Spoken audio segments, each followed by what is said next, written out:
Kolkata jeans wash কারখানায় অত্যাচারের পর নিখোঁজ হওয়া কিশোরকে ফেরানোর দাবিতে উত্তাল হয়ে উঠল উত্তর দিনাজপুরের ইসলামপুর। সেই সঙ্গে অভিযুক্তদের গ্রেপ্তারের দাবিতে ইসলামপুর থানার চঘরিয়া এলাকায় রাজ্য সড়ক অবরোধ করে বিক্ষোভ দেখালেন গ্রামবাসীরা। গ্রামবাসীদের সঙ্গে আক্রান্ত কিশোরের মা রাস্তায় বসে ছেলে ফিরে পাওয়ার জন্য কাতর আবেদন জানিয়েছেন। খবর পেয়ে ঘটনাস্থলে ইসলামপুর থানার পাঠাগোড়া ফাঁড়ির বিশাল পুলিশ বাহিনী পৌঁছে পথ অবরোধ সরিয়ে পরিস্থিতি নিয়ন্ত্রণে আনে। বুধবার সকালে এমন ঘটনা ঘটেছে। প্রায় 1 ঘন্টা যাবৎ চলল অবরোধ বিক্ষোভ। ঘটনাস্থলে ইসলামপুর থানার পাঠাগোড়া ফাঁড়ির বিশাল পুলিশ বাহিনী আসে। অবশেষে পুলিশের আশ্বাসে অবরোধ তুলে নিলেন বিক্ষোভকারীরা।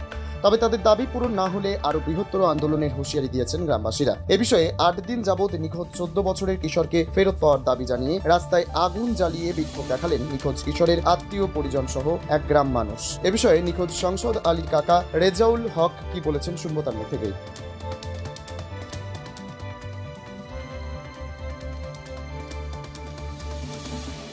বলতো মানে এটা অবরোধ করা হয়েছে যে প্রায় 8 দিন আগে যে ঘটনাটা এখানে ঘটেছে, বাচ্চাটাকে যেভাবে নির্যাতন করে অত্যাচার করে ঝুলে কারেন্টের শক দিয়ে আমরা ভিডিওটাতে দেখেছি, একটা মর্মান্তিক ঘটনা। এখানে অবরোধ করা হয়েছে 8 দিন হয়ে গেল, কিন্তু বাচ্চাটার কোনো খবর আজ অব্দি পাওয়া যাচ্ছে না। এই যে আমরা এফআইআর করেছি পুলিশ ফাঁড়িতে, তাছাড়াও ওখানকার কথা বলছিল ওখানেও করা হয়েছে, কিন্তু আমাদের কথা হচ্ছে অবরোধ করার কারণ একমাত্র এটাই লক্ষ্য যে প্রশাসন এখনো করছে কি। আমরা না বডিটা পাচ্ছি না বাচ্চাটাকে পাচ্ছি। উপরওয়ালা বা ভগবান আল্লাহ না করুক যে ছেলেটা কিছু একটা হয়ে যাক, কারণ কেউ এখনো সঠিক খবরটা পায়নি যে বাচ্চাটা আছে না নেই। কিন্তু যদিও আছে বা নেই, তাহলে আমরা সেটা পাচ্ছি না কেন? প্রশাসন করছে কি? আজ থেকে 3 দিন হয়ে গেল ভিডিওটা পাওয়ার, এফআইআর করা হয়ে গেল, কলকাতায়ও করা হলো, এখনো আসামিগুলো ঘুরে বেড়াচ্ছে, চারদিকে ঘুরছে, খবর পাওয়া যাচ্ছে। প্রশাসন করছে কি? প্রশাসন আমাদের সেই সম্পর্কে কোনো রকম তথ্য দিচ্ছে না, আশ্বাস দিচ্ছে না। হোয়াই? আপনারা গণমাধ্যম, আপনারা আমাদের সহযোগিতা করুন, আমাদের সাথে থাকুন, পাশে থাকুন, আমাদের উপযুক্ত একটা জাস্টিস বিচার দেওয়ার ব্যবস্থা করুন। যতক্ষণ পর্যন্ত এখানে আইসি সাহেব বা ওর থেকে বড় উচ্চ অধিকারী যারা আছেন, যারা যতক্ষণ পর্যন্ত এখানে না আসছেন, আমাদের আশ্বাস না দিচ্ছেন, ততক্ষণ পর্যন্ত কিন্তু আমাদের অবরোধ চলতে থাকবে। মূল অভিযুক্তের নাম কি?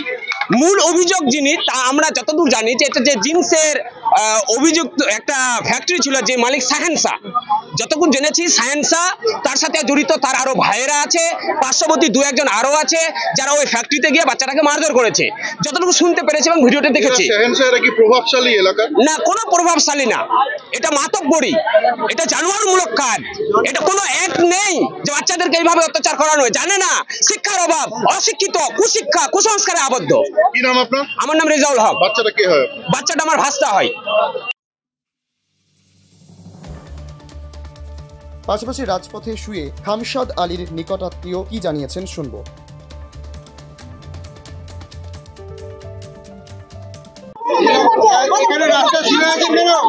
রাস্তা ছিঁড়ে আমার ছোঁয়া এখন আমার মাই দিয়েছে না, কেস করছে আমার কাছে, কই কথা শুনছে না পুলিশ কিন্তু কেস নিচ্ছে না, কই কথা শুনছে না।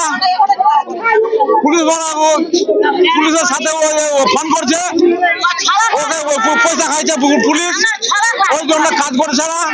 আমাকে আমার ছেলেকে লাগে, আমার ছেলের কথা শুনছে না পুলিশ। সবগুলো খুশি আছে, সবগুলো কসুর আছে পুলিশের।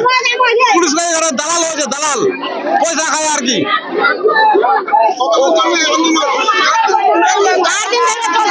8 দিন থেকে করছে, কথা বলছে, পুলিশ শুনছে না আমার কথা।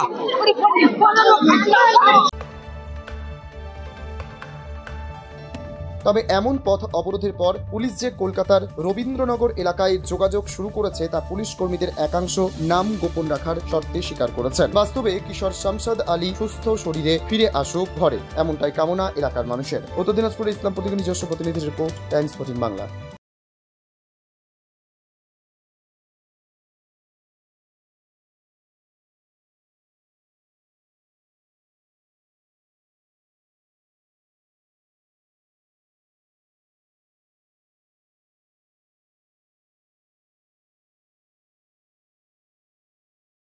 এই নববর্ষে মাত্র 38 লাখ অনওয়ার্ডসে পেয়ে যাবে 11টা সেমি ফার্নিশ ফ্ল্যাট। তোমরা কি রায়গঞ্জে নিজের স্বপ্নের বাড়ি খুঁজছো? তবে কিন্তু এটাই সুবর্ণ সুযোগ, কারণ পয়লা বৈশাখ ও অক্ষয় তৃতীয়া স্পেশাল অফারে কিন্তু পেয়ে যেতে পারো ফ্ল্যাট কিনলে ফার্নিচার একদম ফ্রি।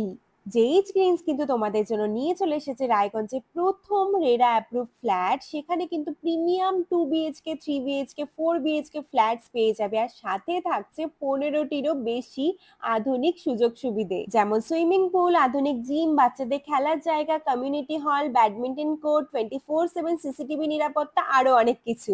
তো এখন নিশ্চয়ই ভাবছো লোকেশনটা কোথায়? ওই যে দেখো কর্ণচড়া মোটর কালীবাড়ি, তার একদম পাশেই কিন্তু জেইচ গ্রিনস। তো দেরি কিসের, আজই সাইট ভিজিট করতে স্ক্রিনে দেওয়া নম্বরে কল করে নাও, আর ভিডিওটা ভালো লাগলে ছড়িয়ে দিও।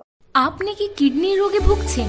তাহলে আর দেরি না করে আজই আসুন আপনার এলাকার একমাত্র বিশ্বস্ত প্রতিষ্ঠান জীবন রেখাতে। এখানে বিশেষজ্ঞ নেফ্রোলজিস্ট ডাক্তাররা লেজার ট্রিটমেন্টের মাধ্যমে রোগীদের সমস্ত ধরনের কিডনির এবং প্রোস্টেটের অপারেশন করে থাকেন। রোগী দেখছেন nephrologist doctor Arkaprava Chakraborty, SSKM hospital, Kolkata. Doctor Sunil Kumar, Apollo hospital, Kolkata. Doctor Pinaki Mukherjee, NRS hospital, Kolkata. এছাড়াও এখানে প্রতিদিন অপারেশন করছেন ও বহির্বিভাগের রোগী দেখছেন ইউরোসার্জন ডক্টর আতার কাশিম, PG হসপিটাল, কলকাতা। তাছাড়াও এখানে স্বাস্থ্যসাথী কার্ড ও ওয়েস্ট বেঙ্গল হেলথ স্কিমের সুবিধা রয়েছে। আমাদের ঠিকানা রায়গঞ্জ, উকিলপাড়া। বিশদে জানতে কল করুন 8373066655 অথবা 8373066644 এই নম্বরে।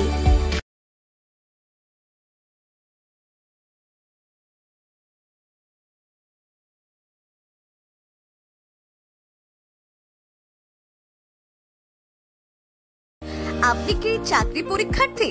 চাকরি পরীক্ষার বই খুঁজছেন?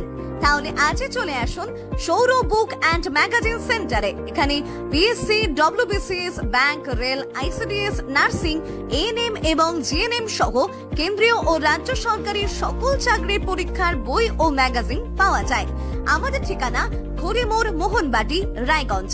বিস্তারিত জানতে যোগাযোগ করুন 9002904090 অথবা 9434347016।